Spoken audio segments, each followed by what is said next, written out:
Kenalkan, nama saya Windy Oktavianus Sinaga. Di sini saya akan menjelaskan komponen transmisi manual pada mobil. Transmisi manual, cara kerja dan fungsi komponennya.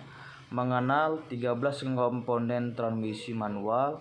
Pada dasarnya, transmisi mobil terbagi menjadi dua jenis. Salah satunya adalah transmisi mobil manual. Transmisi mobil sendiri terdiri dari beberapa komponen yang saling bersinambungan dan berfungsi untuk memindahkan tenaga mesin kendaraan. Oleh karena itu, penting untuk mengetahui komponen apa saja yang terdapat pada transmisi mobil.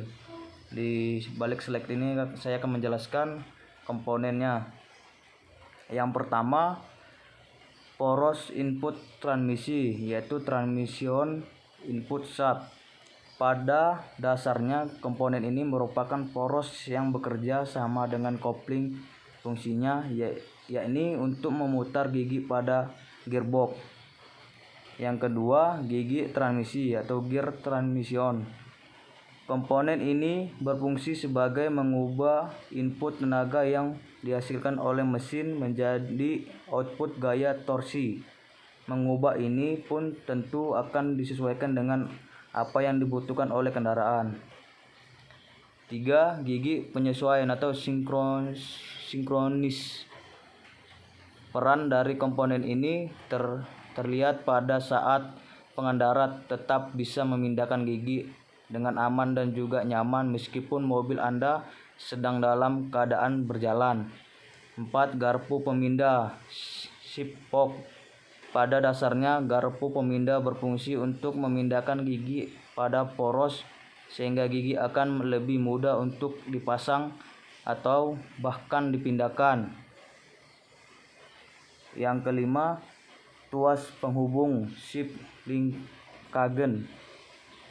Adapun fungsi dari tuas penghubung yakni sebagai penghubung antara tuas persneling dan shift fork atau yang sering disebut dengan garpu pemindah.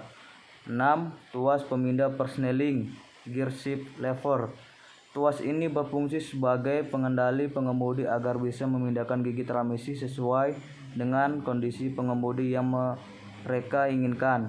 Komponen ini biasanya terletak berdekatan dengan sang pengemudi. 7.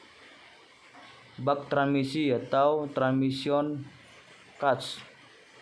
Bak transmisi digunakan sebagai dudukan bearing transmisi beserta dengan poros-poros. Selain itu, bisa juga digunakan sebagai wadah untuk menyimpan oli transmisi mobil. Dengan demikian, penggerak atau penggeser setiap komponen di dalam sistem transmisi mobil bisa tetap lancar dan juga halus. 8. Output shaft. Output shaft merupakan sebuah poros yang memiliki fungsi untuk mentransfer torsi yang berasal dari sistem transmisi ke gigi akhir. Selain itu, komponen tersebut juga bisa digunakan sebagai dudukan persneling pada sebuah mobil. Yang kesembilan, bantalan atau bearing atau main bearing.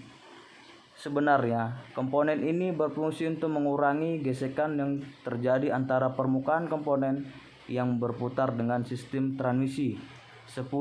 Counter gear. Counter gear digunakan untuk menghasilkan torsi dari gigi input menuju gigi percepatan atau kecepatan. 11. Reverser gear. Dalam hal ini, komponen yang satu ini berguna untuk mengubah arah putaran output shaft. Hal inilah yang membuat mobil kita bisa berjalan mundur ketika auto family menggerakkan tuas persneling ke arah reverser gear. 12. Hub slip. Hub slip berfungsi sebagai mengunci menyesuaikan gigi percepatan. Dengan adanya komponen ini, maka ada membuat output shaft menjadi bisa berputar dan juga berhenti. 13. Speedometer gear. Dengan adanya speedometer gear, membuat kecepatan dari mobil yang Anda kendarain tersebut dapat terukur. Nah, dari 13 komponen yang telah saya jelaskan berserta fungsinya, saya di sini dapat menyimpulkan, nah itu dia penjelasan komponen pada transmisi mobil manual. Ada kalanya komponen-komponen tersebut akan mengalami kerusakan. Ini penjelasan saya tentang transmisi manual.